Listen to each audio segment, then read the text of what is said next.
take 10 minutes because they're so tired. Isn't that really tiring? Okay, so we'll take the first question. Please, do you have a question? Yes. Talk about music in Egypt, Maryam. I'm not familiar with the social system. They have 7 ways to ride a train. This is how the society works. When the Maryam music came, when he was asking the young boy, he ever listened to it, the honestly political. I think this music will bring us together. Remember when Mubarak tried to cut the internet and said it's too late, it's too little. I think the new music will bring us together. Well, I think one of the problems with the nationalist discourse is that we're always saying we are together, and that kind of discourse kind of ignores the ways in which the system works to promote, in any case, the interests of a particular class.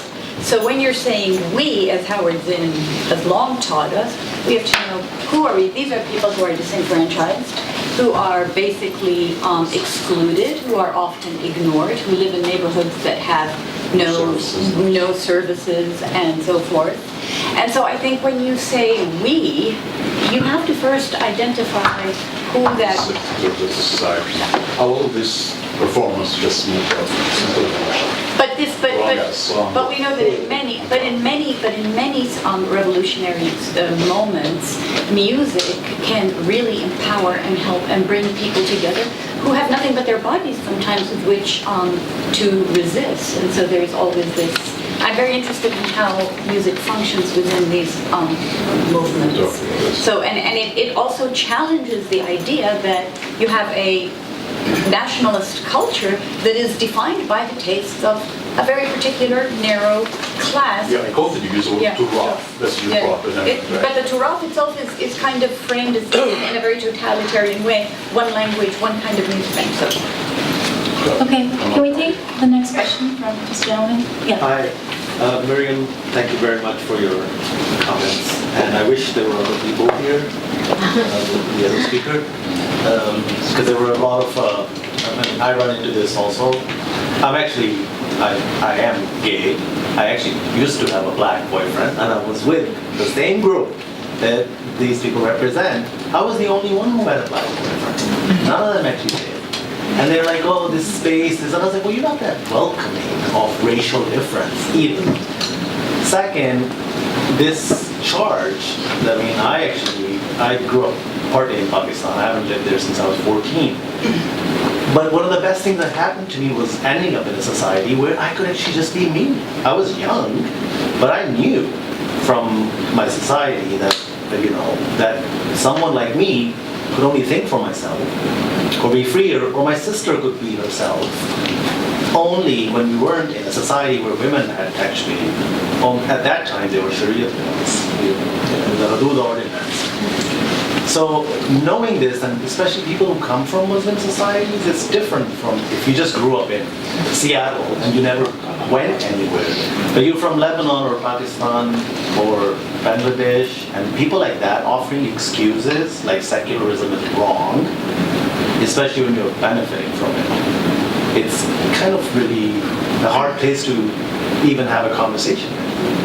So your points really helped, but but also the people who were here who were opposed to secularism or who felt ex-Muslims shouldn't be here because this is a Muslim conference. I heard someone say, but none of them are here now. So we always this always happens though. Every time it's like clockwork. It's like we come here to have this discussion, but they have their say and they leave.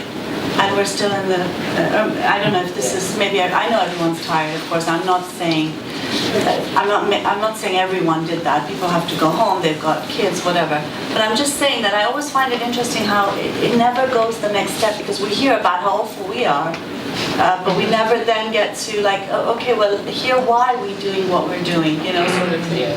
And it does get a bit frustrating for me. Can I say something about that? Yeah, I just would like to reaffirm that I share your commitment to having a secular government structure that allows, but at the same time I can see that and still as a humanist part, because I'm not just secular, I can see where identity matters to people, and that there are certain cultures that are more in danger than other cultures, and that it's not that you're giving them privilege, it's that you're taking into account that the attack on white culture is kind of a joke, right? But when you're talking about indigenous people or languages that are disappearing or people who are being dispersed, I think that to say, let's treat them all as equal when you have vast imbalances of power, of political power and vulnerability. I'm not saying give people privilege. I think the ultimate goal is for equality. So I think you can have a very, very strong commitment to secular structures that ensure that people have the right to be practicing their religion and to be free of religion. I completely agree. And I think that's where there are now people who are religious who share those values with us. So you have people like Islam Bahiri, for example. You have the Shia clerk. Jamal al-Din, who, and we need to, so I think that it is not a matter of, I think it's that you have to also find commonalities, even with people of faith who share secular ideals, because the secular is just a neutral term. Of course. You just ask questions. Yeah, but this is not about, of course, I mean, the whole point is that secular space is a space for both believers and non-believers, of course. And in fact, for believers, it's a very good situation as well, because if you're Ahmadi in Pakistan, you don't have a very good deal. If you're Baha'i in Iran, you don't have a very good deal. So obviously, it's good for believers as well. But my point is not about the fact that we're all equal. White identity is the same as the Black Lives Matters movement. I'm not saying that, but what I'm saying is that identity politics as a new political movement is a degradation of the anti-racist movement. What I'm saying is that before, it was all about fighting for rights, fighting for equality, fighting for freedoms, not because we thought we were different and separate, but because we wanted to be treated like everyone else. We saw our common humanity. And now what identity politics has done is it doesn't actually see the power imbalances in the so-called Muslim community, for example. If you speak out, it doesn't see that there are Islamists there who are threatening people like us. It just says that's the Muslim community, they're vulnerable, that's the Muslim identity, and any criticism is an attack on the Muslim that's where we have to be very aggressive and take them on. No, of course. So what I'm saying is that this is the problem with identity politics, is it reduces this to a defense of culture and religion rather than a defense of basic rights and freedoms. And on the other hand, the right wing will take advantage of that and saying no identity politics as if there's no racial discrimination. Well, there is. Whether we like it or not, when you're a black man and you're walking in the street, you can't say there's no identity politics because you are already being tolerated by the system and defined and demonized, and you have this entire discourse. So I guess we're coming back to the point that Iman said, is there is no color, you can't be colorblind. And so to say, I think you have to combine, as Naomi Klein points out, you have to combine a kind of working for massive movements of equality, but you have to also take into account that there are certain groups that are being othered and that are being made vulnerable. And so I think we agree and disagree. Can we take the next question? Yes, please. Question from Maryam. You said the internet is doing to Islam what the printing press was doing to Christianity. I just have a question because it seems like the other side is utilizing the internet very well, and they're very well funded, and they're very well prepared, and getting a huge turnout. Whereas us, on the other hand, atheist sites are being shut down in countries, and corporations like Facebook are helping them. Like they send people to Pakistan to help them, like shut down websites and stuff like that. So what can we be doing more? Are we on the right path? And what can we do to kind of outgrow them as far as what the growing of the online I mean, the thing is, it's a power thing, isn't it? I mean, you've got the Islamists organizing, or the religious right organizing on social media, white nationalists and white fascists organizing on social media. And of course, they have a lot more money and support, and very often state support as well in many instances.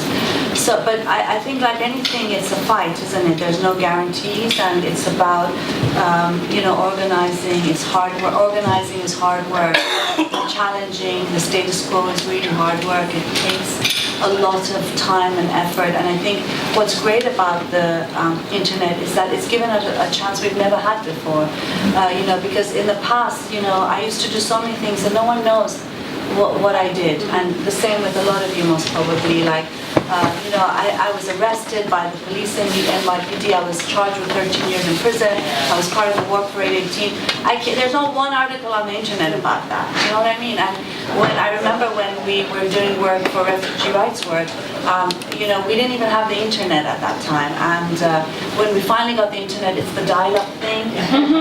And we used to actually print our newsletters and post them to people. That was the only. So how many can you post? 200?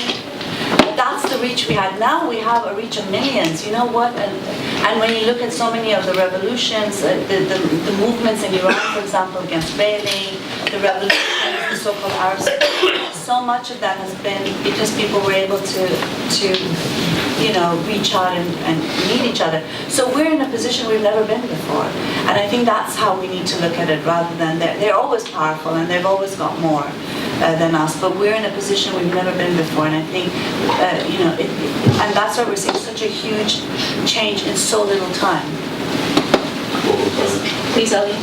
Okay. I had a question for you, Ginan, but I also wanted to add that the same thing happened with the printing press initially, is that, the authorities actually had more power over it, so it was a very long process with the internet as a lot faster as well. Then I was wondering if because you said you were looking at the study of music, grassroots music that came out of these kinds of areas, and really scared the middle class. I couldn't help thinking about hip hop when I was in high school. NWA, and a lot of these, and I loved it. It was great because you had the whole "fuck the police" and going on. You had Ice-T doing Cop Killer. Now he plays a cop on TV. Things have changed, but there are, and that really scared a lot of people too. It was very scary for people that these ideas that, they were rapping about their reality at the time, right? And it was, you'd listen to it, and it had its problems, and people were talking about the misogyny and everything, but it was really real. It was very honest and very representative. So, have you studied that? Have you looked into that? And I've looked at. Because now it's mainstream. Right now, I think that the Mahragan music is something that I'm really starting to sort of look in. But I think that Egypt has had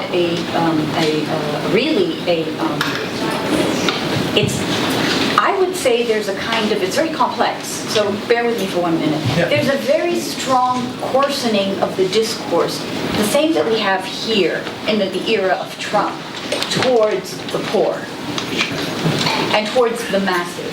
And they are being criminalized and problematized as though they were the ones who were creating problems within sort of the country.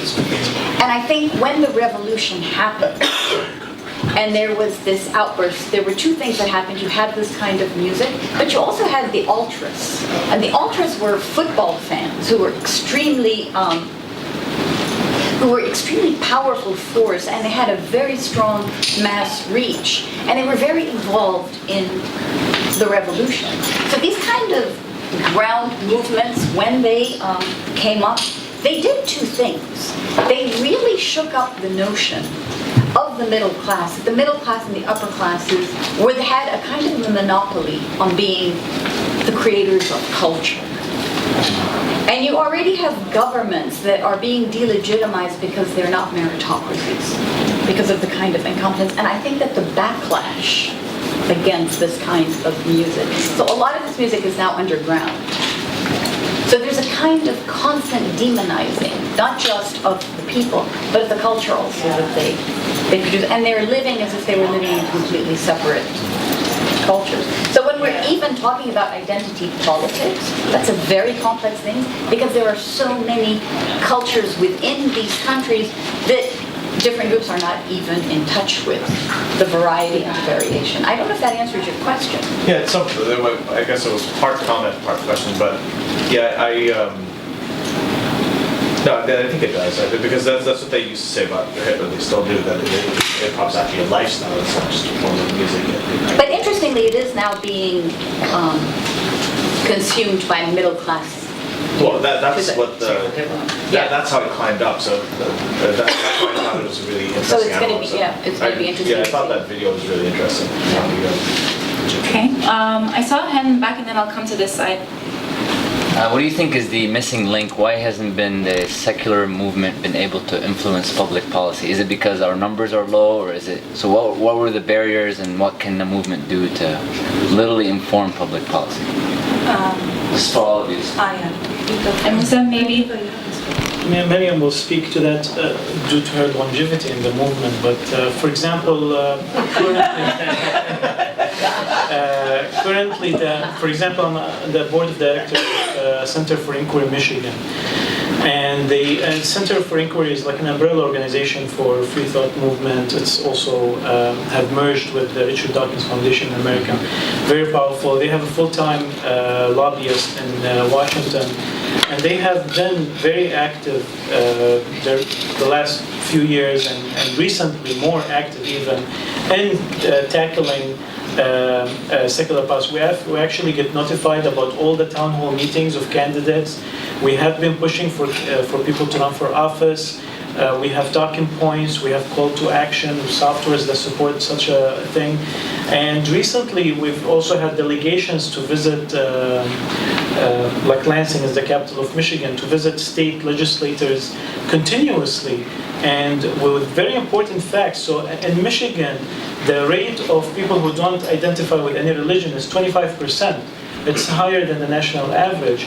So when we're talking to legislators, we're telling them we represent 25% of your constituents. You know, like 1 out of 4 people in Michigan don't identify with a religion, and secular issues are not even, under the spotlight at any time. So it's just about being active, and I think it's going to become more active. But one thing that I feel is, and this is just personal impression, one of the weaknesses of secular movement is that the much diversity. Like and this has been a continuing effort to kind of unify. And my whole document focus is actually on having a platform to unify these different organizations under one value system that we can promote equally. This is one of the things I hope that we improve on, is having all these alliances with all based on this value systems that we agree on. Because when we come to identity politics, for example, this is something that it's in progress. The development of its definition. If you bring it into a small organization, sometimes you have to do it very carefully because it stifles the organization. When we get asked why don't we have a good representation from African American, ex-Muslim, or questioning Muslim, I mean, we don't have large numbers for the national statistics to work with us proportionally. But we're still small, so it's really difficult. And so if you bring the gender identification into question, which there's 27 popular genders now, like gender identifications in America. So if you're going to seek representation, like I feel sometimes when you focus on one of them, this is actually you're kind of ignoring others, and that's by itself is a shortcoming. So for a small organizations, we have to focus on large values that we agree on, and we have to select that very carefully.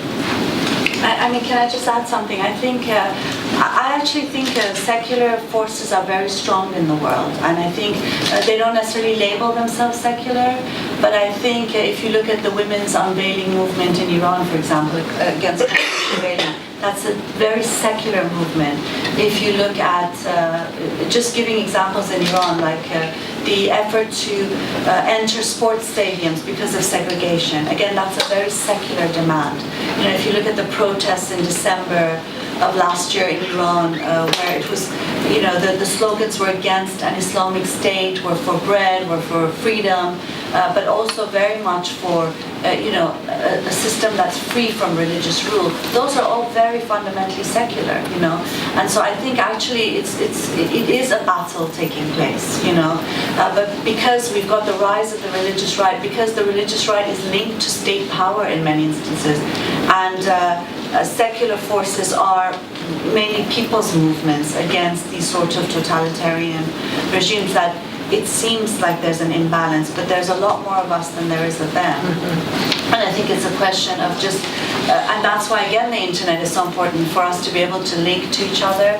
But I do think that our main block is identity politics. And again, I want to just stress the question of saying, you know, oh, black people don't really have real issues. White and black, everyone's equal. That's not at all what I'm saying. Of course, you know, when you look at LGBT rights issues, women's rights issues, the sort of racial apartheid that still goes on here in the US and everywhere else.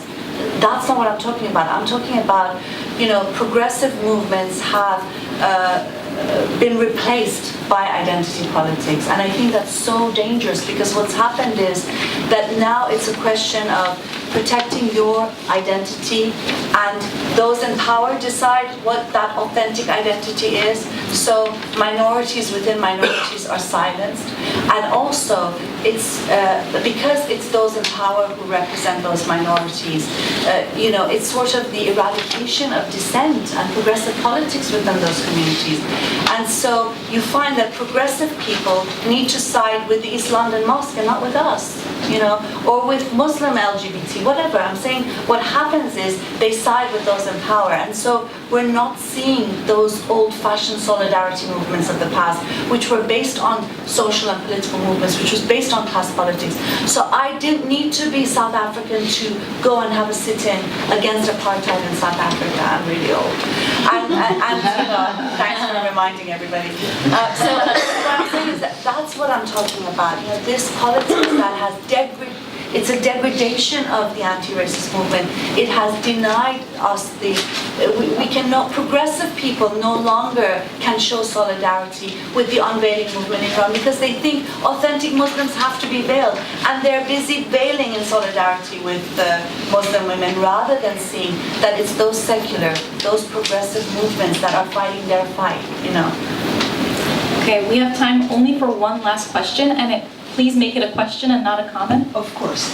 Impossible. I'm sorry, and if you don't have an opportunity, please approach the speakers afterwards. Okay, so you'll have to forgive me for asking this question. This is my first conference, and I've learned a lot, and I have to tell you, I've been very moved, especially by Myrna and her struggles. But I'm still trying to reconcile some of the things that you have presented. So I think the notion that someone like you, an ex-Muslim, would be accused of Islamophobia is ludicrous, because you are speaking against the very thing that you are trying to pull yourself away from. Or to completely deny that there is Islamophobia. When I've lived in America for the last 47 years, and I realized that there are political structures, especially after 9/11, that have used the notion of Islam to target a particular minority. So I can see the dynamic in Islamophobia working in that regard, but not in your case. So I am trying to kind of understand, you're saying I would scream if I hear Islamophobia, but I think it's much more layered and complex and much more than, and that might be a lack of insight on my part, because this is my first time. But the other thing that I'm also struggling with is you're equating modesty with people who accuse women who dress a particular way to have deserved the rapist, to be raped. Again, this is a difficult notion for me. So I don't know if you can speak to that. Can I just say one thing? I mean, this is again the problem when we deal with this concept of Islamophobia. No one can hear anything I say about the fact that anti-Muslim bigotry exists and that xenophobia exists. I'm for open borders, and I think it's a crime for people to be drowning in seas, and it's a basic human right for people to move wherever the hell they want.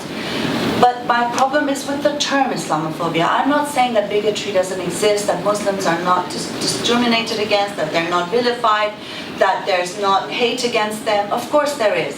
because we live in a system where it profits from racism, it profits from sexism, it profits from all of these inequalities, because when inequalities exist, you can make money off of it. That is the reality of this. But I'm saying I have a problem with the term Islamophobia. When you use the term homophobia, it's about people who are LGBT. When you talk about xenophobia, it's a phobia against people who are migrants. Islamophobia, Islam is not a people, it is a belief. And I'm saying that I have a right to criticize that belief. I have a right to mock it, to offend anyone who thinks that belief is nice, because I don't. And in the same way that you can offend my beliefs as a communist, as an atheist, it's not an attack on me personally. It's not discrimination against me. You know, that's one issue. The other issue on modesty culture. Look, the reality is that I think Alishba mentioned this. There is no modest culture for men. It's only for women. And I think that should make you pause, because when they talk about being modest, it's always about modest fashion, women dressing modestly. And I think it is because it is a way of religion controlling and managing women, their bodies and their sexuality. It's similar to foot binding, where they broke women's feet so that they couldn't wander too far away from their male guardian. It's the same as the chastity belt. So for me, what I'm saying is, it's saying, it's patriarchy, religion saying this is how a modest woman needs to be dressed. It's really saying she needs to be in the home and not in the public space. But when she is in the public space, she better be dressed modestly. Otherwise, she is, and you know there are so many billboards in the Middle East, in North Africa, of women who are, Alishba mentioned this as well. You've got billboards in Iran, for example, that says, an unveiled woman is like a lollipop. The wrapper's open and there's flies eating at it. Or there's a sign saying, have you ever seen an onion that's rotted? No, but you see a potato rotting. Because why? The onion has so many layers. And sisters, be onions, be onions.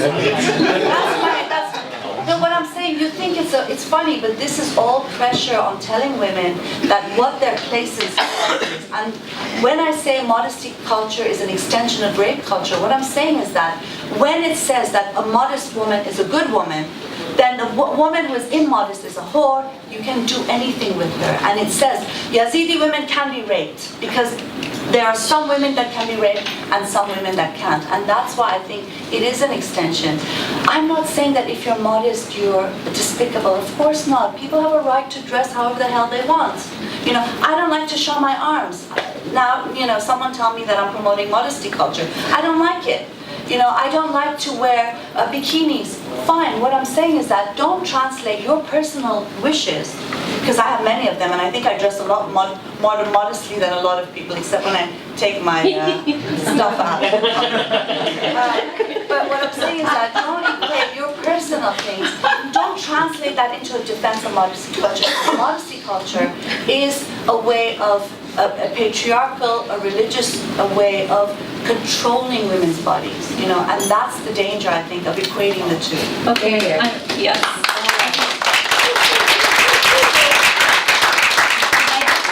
A couple of announcements to make, but first, thank you so much for these speakers and for all of the speakers today for a wonderful conference. Okay, 2 quick announcements. One is, it's 7:31, and there's going to be a cleanup crew coming through here, so please, if you can make your way across the bridge to the other building, that would be so helpful. And the second announcement is there is food on the bridge that you can take home, and we would love for you to take it home. So thank you so much. Have a great night.